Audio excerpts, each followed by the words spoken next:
Hello. కానమోకు కథావచనం మోహనవచనం పరిజ్ఞాన హితబాండం నిత్య చదువరి శ్రోతలకు ఆహ్వానం. నమస్కారం.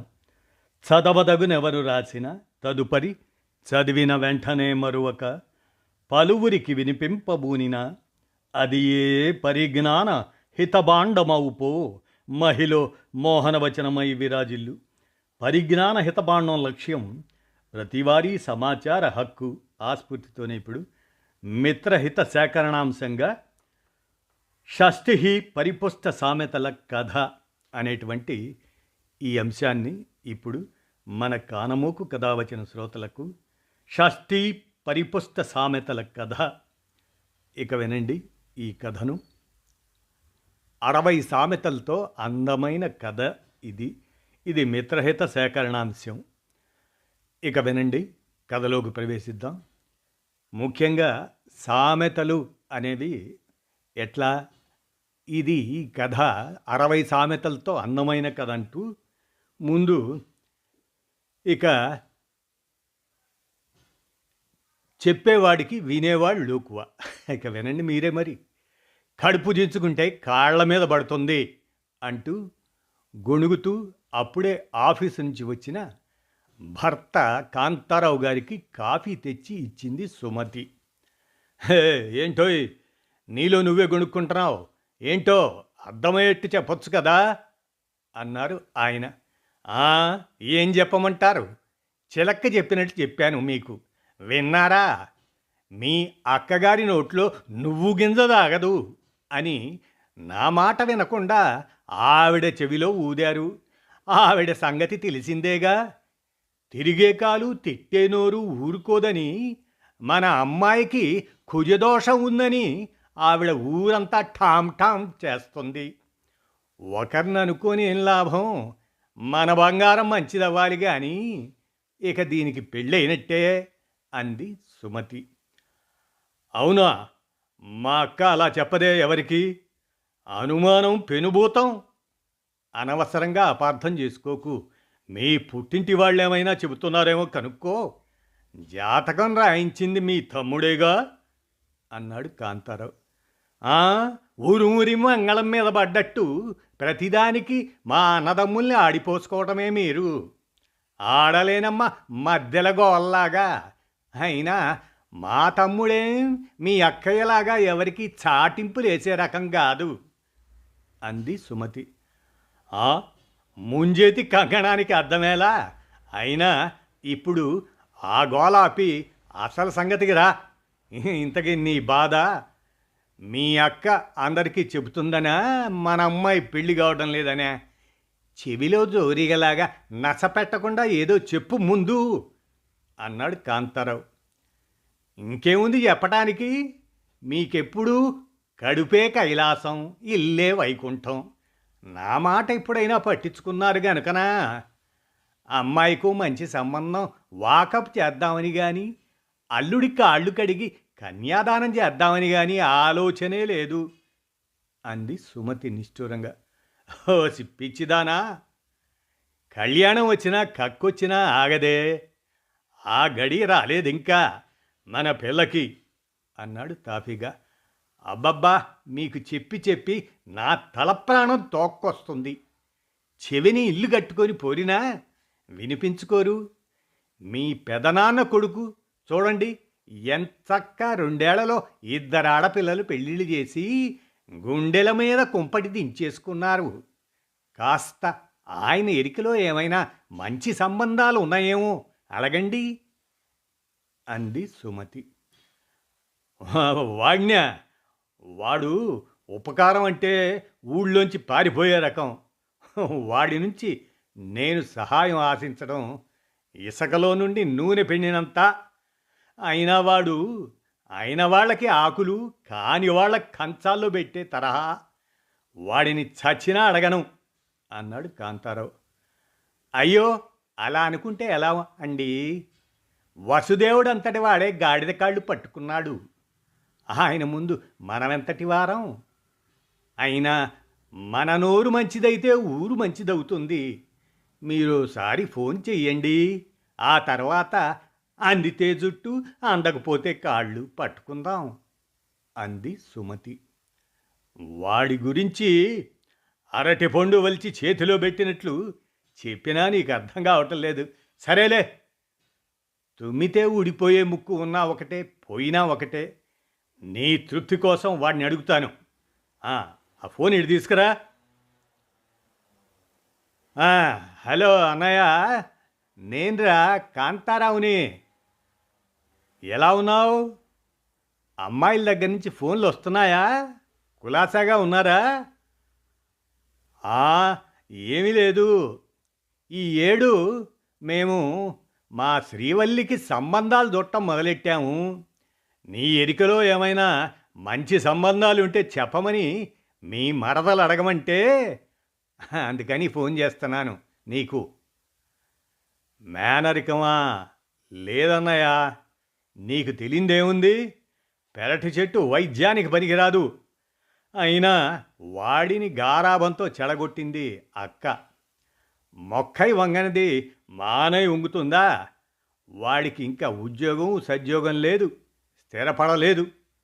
ఓ పక్క అక్కయ్య అంటూనే ఉందిలే, సంబంధం కలుపుకోరా అంటూ. మా ఇద్దరికీ సుతరాం ఇష్టం లేదు. అంచెనిష్ఠూరం కన్నా ఆది నిష్ఠూరం మేలు. వద్దని చెప్పేశాలే అక్కకి. ఏదైనా సంప్రదాయ కుటుంబం, మంచి ఉద్యోగం చేసుకుంటున్న పిల్లాడెవరైనా ఉంటే చెప్పు. నా స్థితిగతులు నీకెరికేగా. అవును, జాతకంలో కొంచెం కుజదోషం ఉందట. ఏవో పరిహార పూజలు చేయించింది మీ మరదలు. అక్క చెప్పిందా అన్నాడు కాంతారావు. ఆ ఫోన్లో ఆ అన్నగారి మాటలు అన్నీ విని విసురుగా ఫోన్ పెట్టేశాడు కాంతారావు గారు. ఏంటండి, ఏమన్నారు మీ అన్నయ్య అంది సుమతి. నీ మాట విని వాడికి ఫోన్ చేశాను. నా చెప్పుతో నన్ను కొట్టుకోవాలి. మంచోడు మంచోడంటే చంకనెక్కి కూర్చున్నాడట. ఇలాంటివాడే. కళ్ళు నెత్తికెక్కాయి వాడికి. కడుపు నిండిన బేరాలు, కడుపు నిండిన మాటలు వాడివి. ఏంటో ఆడపిల్ల పెళ్లి చేయడం అంటే ఆషామాషి అనుకుంటున్నావా? నాకంటే ఏదో అదృష్టం పుచ్చి మంచి సంబంధాలు వచ్చాయి. అందరికీ అలా రావు. ఎవరైనా పెళ్ళిళ్ళ పేరైన పట్టుకొని గంతకు తగిన బొంతని వెతుక్కోమని ఉచిత సలహా పడేశాడు. ఊరుకున్నంత ఉత్తమం లేదు, బోడుగున్నంత సుఖం లేదు. అనవసరంగా వీడికి ఫోన్ చేసి మాటలు అనిపించుకున్నాను అన్నాడు కాంతారావు కోపంగా. అయ్యో, అంత మాట అన్నారా? అయినా జెహోకో రుచి పుర్రెకో బుద్ధి. పోన్లేండి, ఆయన బుద్ధి బయటపడింది. తలందన్నేవాడు ఒకడుంటే తాడిందన్నేవాడు ఒకడుంటాడు. ఏదో ఒకరోజు ఆయనకే తెలుస్తుంది. ఉంగరాల చేత్తో మొట్టేవాడు చెబితేనే మాట వింటారు కొందరు. మీరేం బాధపడకండి. మనసుంటే మార్గం ఉంటుంది. ఆ దేవుడే మనకి దారి చూపిస్తాడు.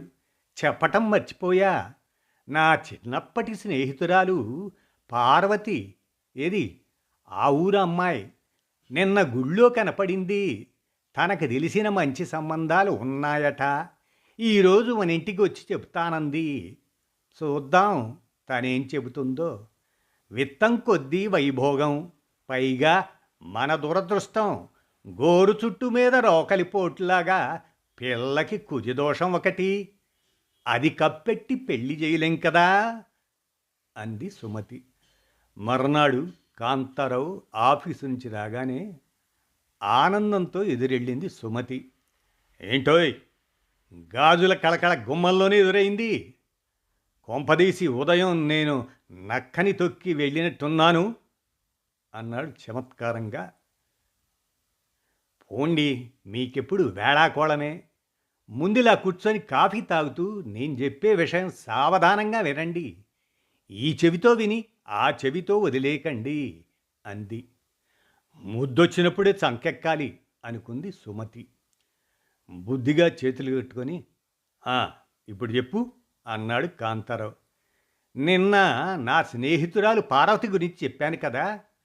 మధ్యాహ్నం తమ వాళ్ళాయన్ని తీసుకొని మన ఇంటికి వచ్చింది. ఆయన బ్యాంకు మేనేజర్గా పనిచేసి రిటైర్ అయ్యారట. పెద్దది ఆడపిల్లకి పెళ్లి చేసి కాపురానికి పంపారట. తర్వాత అబ్బాయి వేణుగోపాల్ ఎంబీఏ చేసి ఏదో పెద్ద కంపెనీలో చేస్తున్నాడట. నెలకి 1,00,000 పైగా జీతం వస్తోందట. గుళ్ళో నాతో పాటు మన వల్లిని చూశారు కదా, పిల్ల చక్కగా చిదిమి దీపం పెట్టుకునేలా ఉంది అని అనిపించిందంట. వాళ్ళ వేణుకు చేసుకుంటామని అడిగారు. అప్పటికీ చెప్పాను, అంగట్లో అన్నీ ఉన్నా అల్లుడి నోట్లో శని ఉంది అన్న చందాన పిల్ల జాతకంలో కుజదోషం గురించి కూడా చెప్పాను. వాళ్ళకి అలాంటి పట్టింపులు ఏవీ లేవని, అసలు జాతకాల గురించి ఆలోచించమని, పైగా పెట్టుపోతలు కూడా ఏవీ ఆశించమని చెప్పారు. నాకైతే వెతకపోయిన తీగ కాలికి చుట్టుకున్నట్టు అనిపించింది. ఉయ్యాల్లో బిడ్డను పెట్టుకొని ఊరంతా తిరిగామేమో మనం. ఇదిగో అబ్బాయి ఫోటో ఇచ్చి వెళ్ళారు, చూడండి, దొరబాబులా ఉన్నాడు. మన శ్రీవల్లి పక్కన చూడముచ్చటగా ఉంటాడనిపించింది. ఇంతకంటే గొప్ప సంబంధం మనం తేలేము, ఆలోచించండి అంది సుమతి భర్త కాంతారావుతో సంబరంగా. "ఆ, నువ్వు చెప్పింది నిజమే సుమతి. పిల్లాడు బాగున్నాడు. కుటుంబమా మంచి సాంప్రదాయ కుటుంబం అని చెబుతున్నావు. పైగా వాళ్ళకి ఈ జాతకాల పట్టింపు లేకపోవటం నిజంగా మన అదృష్టం. సరే మరి, రేపు వెళ్ళి మంచి చెడు మాట్లాడి వద్దాం" అన్నాడు కాంతారావు. "రేపటిదాకా ఎందుకు? శుభస్య శీఘ్రం. తలుచుకున్నప్పుడే తాత ప్రయాణం అన్నట్లుగా ఇప్పుడే బయలుదేరదాం. మనం వస్తున్నట్లు పార్వతికి ఫోన్ చేస్తాను. మీనమేషాలు లెక్క పెడుతూ కూర్చుంటే పుణ్యకాలం కాస్త అయిపోతుంది. లేవండి లేవండి అంది సుమతి. లేడీకి లేచిందే పరుగు. మా లేడీ గారు ఏమో హుషారుగా ఉన్నారు. పనిలో పని. మా పెదనాన్న కొడుక్కి ఫోన్ చేసి ఈ విషయం చెప్పాలి. గంతకు తగిన బొంత అన్నాడుగా. ఇప్పుడు నేను చెప్పే ఈ సంబంధం వాడికి కుక్క కాటుకు చెప్పు దెబ్బ అనిపించాలి. ఇనుము విరిగినా అతకవచ్చు కానీ మనసు విరిగితే అతకలేము. అంతలా నా మనసుని బాధపెట్టాడు వాడు అన్నాడు కాంతారావు. పోన్లేండి, ఊరందరిది ఓ దారి, ఊలిపిరి కట్టిదో దారి, వదిలేయండి ఆయన్ని. గురువింద గింజ తన కింద నలుపెరగదట. మనకెందుకు ఇంకా ఆయన సంగతి? ముందు బయలుదేరదాం పదండి అంటూ భర్తని తొందరపెట్టింది సుమతి. వెళ్ళేదారిలో, ఏమండి చెప్పటం మర్చిపోయా, ఇందాక పార్వతి వాళ్ళ ఆయన వచ్చినప్పుడు మీ అక్కయ్య గారు వచ్చారు. విషయమంతా తెలుసుకున్నారు. వాళ్ళు వెళ్ళాక తన కొడుక్కి శ్రీవల్లిని ఇవ్వడం లేదని ఉక్రోషంతో నానా మాటలు అన్నారు. ఏరా అయితేనేం పళ్ళొడగొట్టుకోవడానికి? ఆ జాతకాల పట్టింపులు నాకు లేవన్నాను. అయినా నా మాటకి విలువ ఇవ్వకుండా పరాయి సంబంధాలకు పోతున్నారు. కొండ నాలుగు మందేస్తే ఉన్న నాలుక పోతుందంటూ శాపనార్థాలు పెట్టింది ఆవిడ. శుభం పలకరా పెళ్లి కొడక అంటే పెళ్లి కూతురేది అన్నట్లుగా ఈవిడ అపశక్కునపు మాటలేంటి అని బాధేసింది నాకు అంది సుమతి. పోనీలే, మా అక్క సంగతి తెలుసు కదా. నువ్వెందుకు గుమ్మడికాయలు దొంగంటే భుజాలు దడుకుంటావు?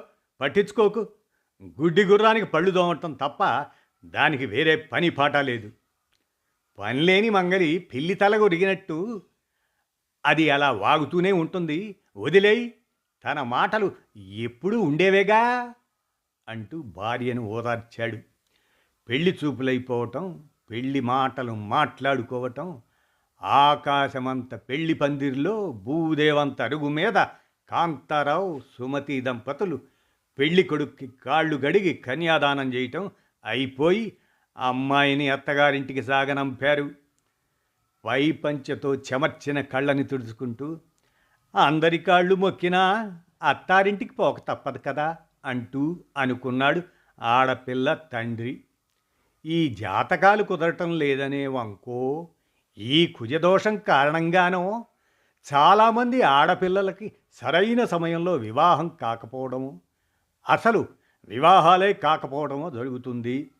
విజ్ఞానం ఇంతలా వెల్లివిరిసి ప్రపంచం ఆధునికంగా ముందుకు సాగిపోతుంటే ఇంకా ఈ మూఢనమ్మకాలేమిటి? ఆడపిల్లల జీవితాలకి ఈ జాతకాలు ఓ అడ్డుగోడ. చదువుకున్న వారిలోనే ఈ జాడ్యం ఎక్కువగా ఉంది. అందరికీ మా శ్రీవల్లి చెయ్యందుకున్న వేణుమాధవ్ ఓ ఆదర్శం కావాలి అని అనుకున్నాడు కాంతారావు. ఇంతలో ఫోన్ మోగింది.